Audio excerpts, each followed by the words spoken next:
Money mask.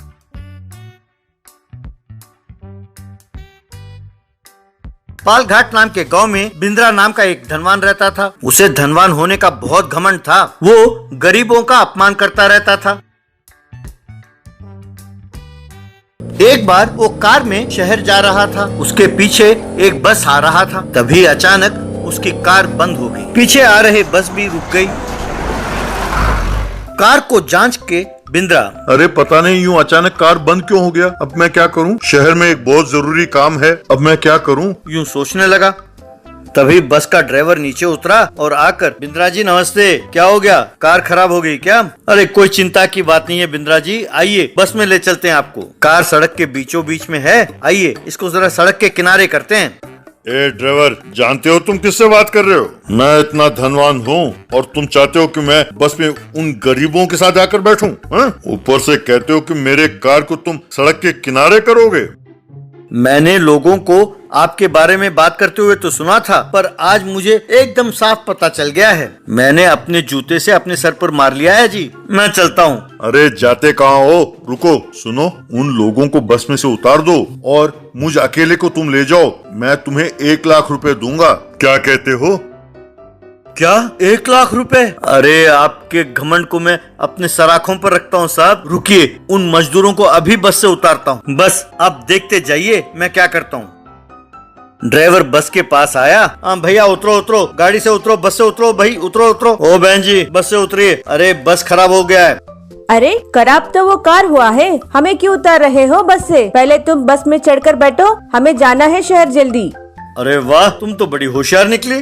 उस car को सड़क के किनारे करना है, तभी अपना बस आगे जाएगा। इसीलिए आप सबको उतरने के लिए कह रहा हूँ। चलो चलो उतरो उतरो, पहले उस कार को सड़क के किनारे करते हैं। यूं सब लोग उतरकर कार को सड़क के किनारे करने लगे।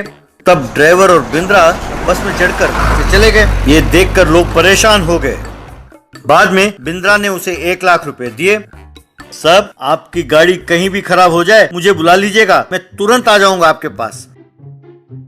एक बार उस गांव में एक सम्मेलन हो रहा था। उस सभा में एक ज्योतिषी भविष्यवाणी कर रहा था और लोग बड़े ध्यान से सुन रहे थे। बिंद्रा अपने पांव पर पांव धरे अकड़ कर बैठकर बड़े चाव से सुन रहा था। प्यारे गांव वालों, ये आने वाला साल अच्छा नहीं है। इस साल कोई हादसा होने वाला है। सारी दुनिया कुछ महीनों के लिए एकदम स्तंभित हो जाएगा। सब धंधे और व्यापार ठप हो जाएंगे। लोग पैसों के अभाव में बहुत तकलीफ उठाने वाले हैं। हजारों लोग अपनी जान गंवा बैठेंगे। आप सब भगवान का नाम जपते हुए बड़े ध्यान से रहिएगा। अरे कैसे ज्योतिषी हो? कुछ होने वाला है, कुछ होने वाला है ये कह रहे हो, पर वो विपत्ति क्या है ये तुम क्यों नहीं बताते? ये बताने के लिए यहाँ पर लोगों को बुलाया है, पता नहीं कहाँ कहाँ से आ जाते हैं लोग।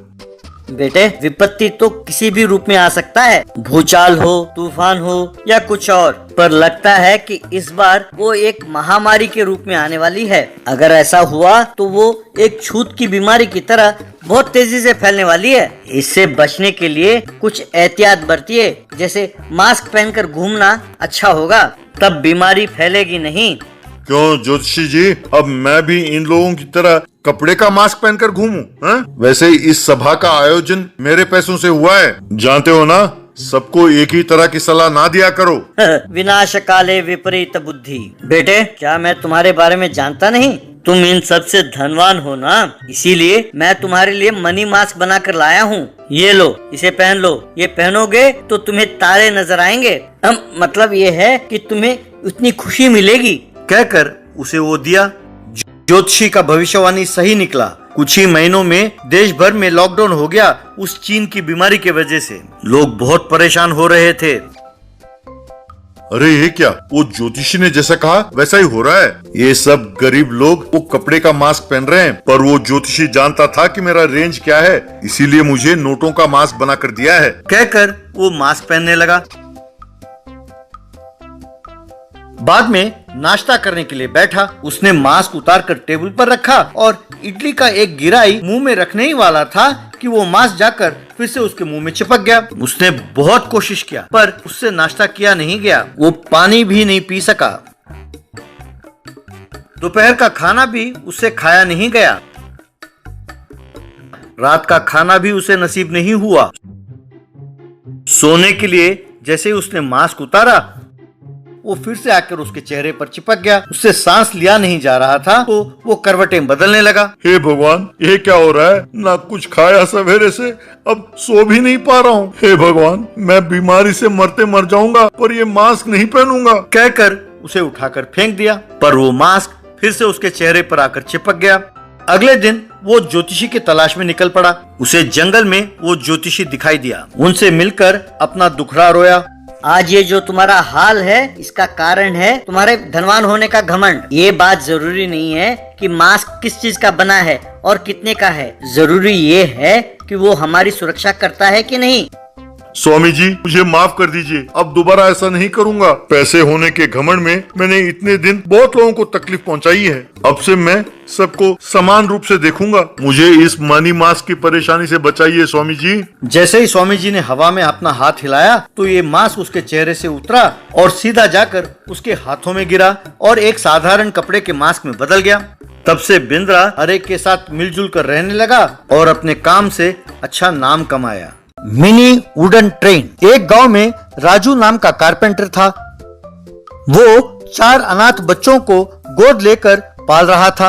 राजू उस गांव में लकड़ी के खिलौने बनाने के दुकान में काम कर रहा था। एक दिन राजू खिलौने बना रहा था कि उस दुकान का मालिक प्रेमचंद आकर उसके पास, देखो राजू, मुझे पता चला है कि तुमने 4 अनाथ बच्चों को गोद लिया है, उन्हें पढ़ा लिखा कर पाल रहे हो। तुम महीने के तनख्वाह लेकर काम करने वाले हो, तुम क्यों ऐसे दान पुण्य का काम कर रहे हो? वैसे तुम्हें भी तो शादी करके जिंदगी में घर बसाना चाहिए ना। मैं जो तनख्वाह तुम्हें देता हूँ, यदि वो सब इन अनाथ बच्चों पर खर्च करोगे तो तुम्हारा भविष्य एक समस्या बन जाएगा। ध्यान रहे। देखिए मालिक, इस अनाथ की जिंदगी में उन 4 बच्चों के आने से हमारा एक परिवार बना। अगर आप जैसा कह रहे हैं ये बच्चे यदि समस्या हैं तो इसके समाधान का भी कहीं ना कहीं जन्म हो चुका होगा। आप चिंता ना करें।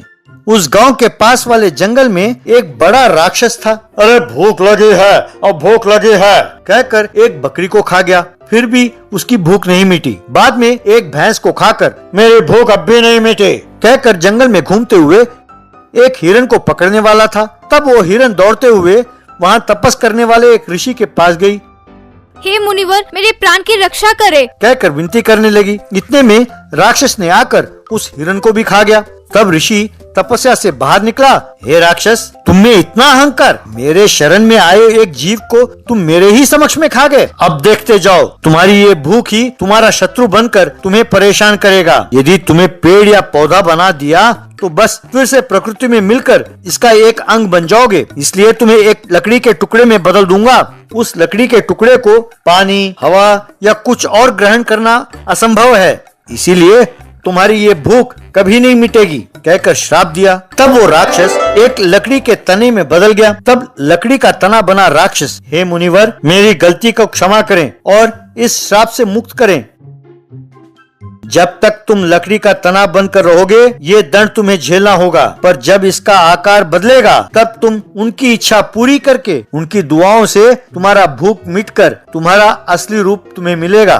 तब से वो लकड़ी का कटा हुआ तना भूख भूख कहकर जंगल में लुढ़कने लगा। जो खरगोश उस राक्षस के रूप को देखकर दौड़कर भागते थे वे सब इस लकड़ी के तने पर चढ़कर खेलने लगे। अरे विधि का भी विधान कैसा विचित्र है। जब मैं राक्षस था तब जंगल के सारे जानवर मुझसे डरते थे, अब मैं इनके लिए तुच्छ हो गया हूँ कहकर दुखी होकर एक पानी के स्रोत में जाकर पानी पीने की कोशिश करते हुए उस ऋषि ने सच कहा था। हवा में सांस भी नहीं ले पा रहा हूँ, पानी भी नहीं पी सकता, इस जंगल में मैं जी नहीं सकता। अगर मुझे भूख मिटाना हो तो पास वाले गांव में ही मुझे जाना होगा, ऐसा सोचा। अगले दिन चांदनी नाम की लड़की प्रेमचंद को लेकर राजू के घर पर गई।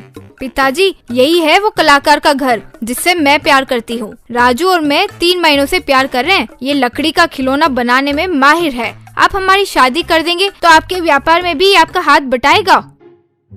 ठीक है बेटे, तुम मेरी इकलौती बेटी हो, मैंने तुम्हारी हर इच्छा पूरी की है। ऊपर से तुम कहती हो कि वो कलाकार है, हमारे धंधे में हाथ बटाएगा, तो ठीक है, वैसा ही सही। तभी चारों बच्चों को स्कूल से लेकर राजू घर लौटा। अपने घर पर चांदनी और प्रेमचंद को देखकर, हाय चांदनी, ये क्या, तुम मेरे मालिक प्रेमचंद को लेकर क्यों आई हो? मैं इन्हीं के दुकान पर काम करता हूँ।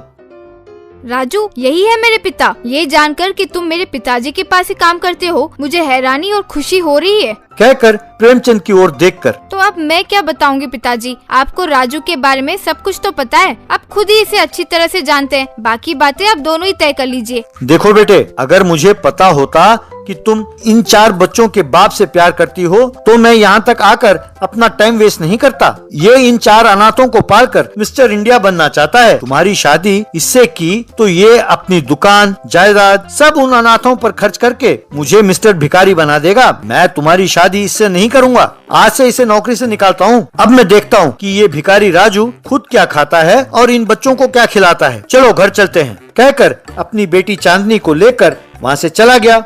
देखो बच्चों, मेरी नौकरी गई, इसकी तुम लोग चिंता ना करो। मेरे पास कला है, मैं नया काम ढूंढ लूंगा।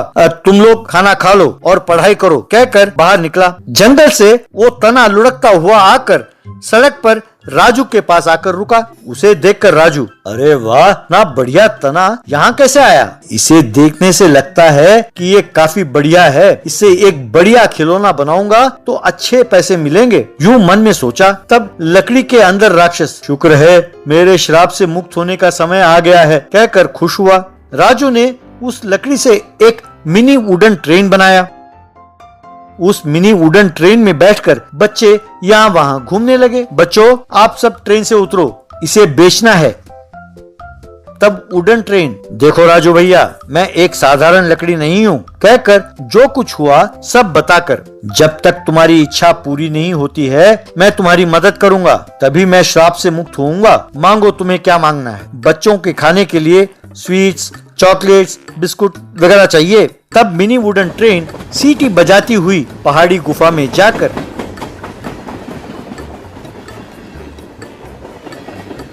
स्वीट्स, बिस्किट्स, चॉकलेट्स लेकर लौटी।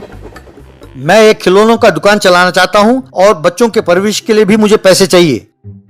तब मिनी ट्रेन गुफा में जाकर सोना और पैसे लेकर लौटी।